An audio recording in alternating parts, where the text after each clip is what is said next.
Do you remember the 70s and the 80s? I was not born then. Oh, of course not. Sorry, my bad. Anyway, new book Vancouver Vice checks out the times for queers in the 70s and 80s. We're at the Penthouse nightclub in downtown Vancouver for the launch of Vancouver Vice by author Aaron Chapman. Let's go meet him and find out what it's all about.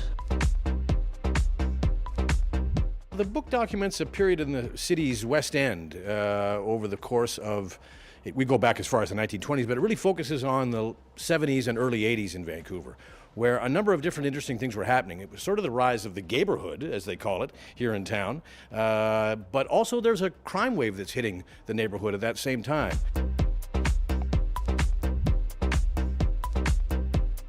I'd been walking around the West End and sort of thinking about those times. I was a bit of a young lad, in these years, in the late 70s and early 80s. But I remember how much it was a news story at the time. And, Vancouver post-Expo 86 is often considered a different place than it was then. And I thought it would be interesting to look back and look at the neighborhood through the lens of the crime history of the city, as well as the rise of some of the different elements and different sort of culture that was coming up. It's an interesting time where some of the first gay nightclubs are making an emergence and a more public, in a more public way in that regard too. At the same time, where there's a whole issue of street sex workers that are flooding the neighborhood at that time.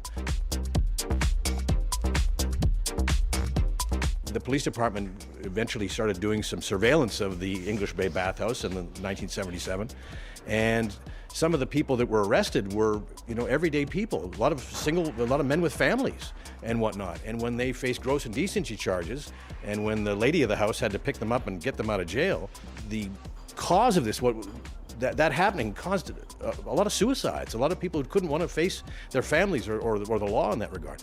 And the Vancouver Police Department, to their credit, stopped the program, stopped doing that surveillance, because they realized, look, this is having unintended consequences.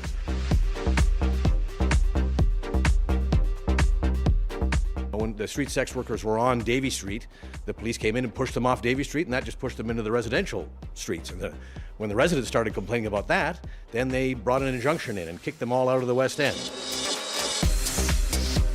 But the rise of the gayborhood, as it's so often, it's a great term for it, is interesting to look at today, because it takes great steps in the public at that point, and identifies itself, and in many ways strengthens itself by being as public as it is. So it's a real turning point for the community during these years as well, and that's touched on in the book as well.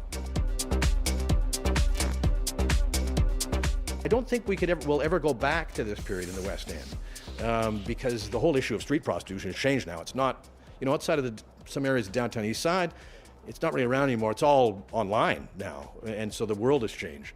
But as I say, we're talking about today about some issues where, people believe the city has lost control of its neighborhoods, when, some people complain about the tent cities in the same way that residents back then complained about street prostitution in the area. So it's interesting, some of the same things some of the same discussions are happening, even though it's a different neighborhoods and different communities and slightly different subjects and issues. Yeah. For Outlook TV, this is Angus Pratt at the Penthouse nightclub in downtown Vancouver.